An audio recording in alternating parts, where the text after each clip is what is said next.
Hey, welcome back to the second part of removing this bridge that had a really interesting repair done to it before, where someone tried to replace the bridge plate but also patched underneath the bridge and everything had pulled up. So when I took the bridge off, there was a huge hole in the guitar. So the first thing we have to do is get the bridge plate, the old bridge plate out, which is going to be really hard because there's really nothing supporting it because of the big hole where the bridge was. So of course we steam it, get the wood nice and soft, and try to get in there with that chisel that I normally use to remove bridge plates by hooking that on the back. This time it was really tough because the top was so unsupported that it felt like the whole thing was just going to rip out. And you can see that huge crack that was there from when the whole thing pulled apart. So what I decided to do was to kind of go at it like I was removing a bridge by heating it up, steaming it, and then getting a palette knife in between the spruce and the bridge plate.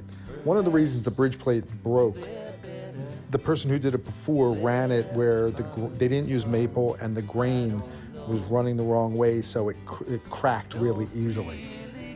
So you can see kind of getting a palette knife in there. This took a while because I couldn't oversteam it, and as soon as the bridge plate was coming loose, the spruce was so thin and so soft. At this point, it was pretty wet from the steam as well, so I had to be really careful not to damage the spruce. So I would do more steam, then I'd go at the palette knife, then I would do some more steam at the palette knife, and I kind of just went back and forth. You can see how soft that top is. I'm trying to support it with my right hand while I go at the palette knife with my left.